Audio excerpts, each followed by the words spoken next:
As a storyteller, one of my favorite places to tell stories is elementary schools. Several years ago, when we went down to Bridgewater, Virginia to see our daughter and her family, my grandson Andrew, who was in second grade at that point, said, "Grandpa, can you come and tell stories at my school?" And I said, "Sure, but you'll need to talk to your teacher first." And that very evening, I got a call from Andrew's teacher inviting me to come and tell stories. I went, and we had a wonderful time together. I told several Anansi tales. I told a couple Jack tales. And then I told Andrew's favorite story of all time, Dragon's Eyes. It's a Chinese folk tale, kind of spooky, where the dragon comes alive. The kids were great. They laughed, they applauded at the end, they asked good questions, and we had a wonderful discussion about folklore and folk tales and how you tell and all those good things, and I went away feeling really good about that session. I went down the hall, I took off my visitor badge, I said goodbye to the secretaries that I was on my way. It was the next day when our daughter Leanne and my wife Berenice and I were in the car. We were headed towards the hardware store, and I had just gotten there to the parking lot. I was just pulling in, and I saw this red light flashing behind me. Well, I hurried and I pulled into the parking spot, but that red light with the policeman came and parked right behind me, wedging me in. I couldn't move frontwards or backwards. I thought that was kind of strange, but even stranger was when he got out of his car, he came over and he tapped on my window. I rolled down the window and he said, "Mr. Strader, you need to come with me. You're under suspect." Under suspect? For what? "I can't tell you right now. You just have to come with me. That's all that matters. You can just drive behind me in your car." Well, I couldn't imagine what he had done. All of a sudden, my throat was beginning to be really dry. My heart began to pump inside my chest, and my hands were all clammy. And I looked over, and my daughter looked at me and said, "Dad, what did you do?" "I don't know," I said, but my wife had this funny look on her face, and, well, I followed in my car. I followed the police, and he drove right back to the elementary school where I told stories the day before. When we got there, he got out of his car, he motioned for me to come, and I walked up a very large flight of concrete steps to the front of the school. He opened the door, and we walked down the hall very slowly to the principal's office. It had been a long time since I'd been summoned to the principal's office. Now, the principal was a nice guy. He was a young fella.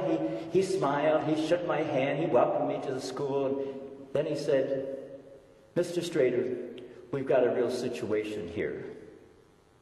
It seems that yesterday, just as you were leaving the school after telling stories in Andrew's class, my fifth graders were on the playground having their recess. And they said that there was this light-colored van that came and parked along the chain-link fence, and then he kind of went by, and almost as if he was stalking them.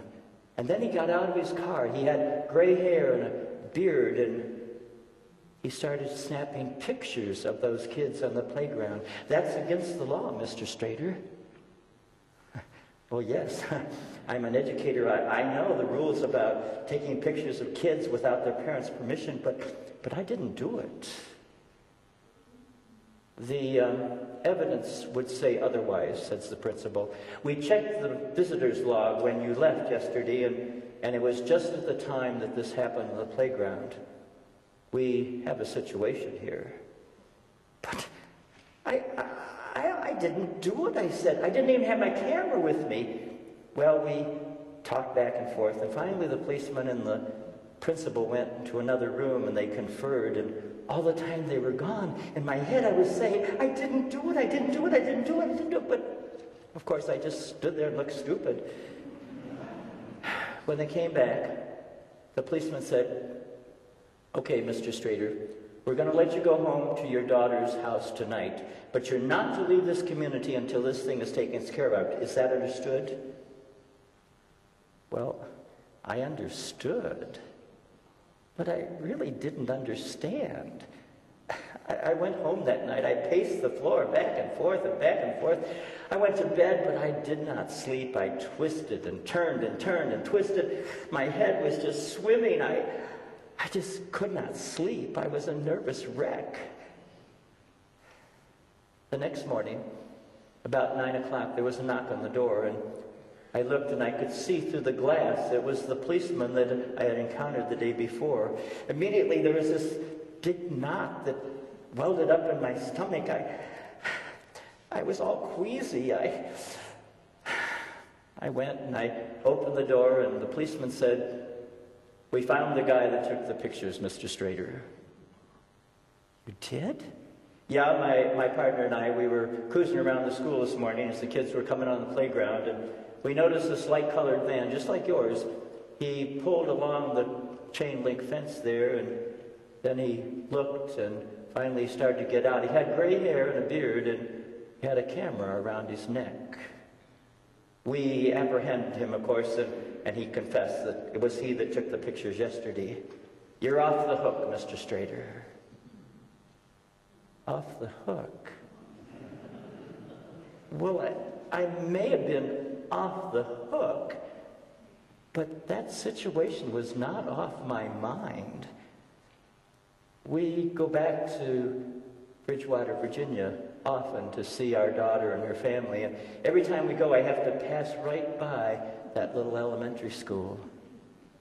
And when we do, my hands start to tingle and my throat closes up. And what would happen if I were summoned to the principal's office a second time?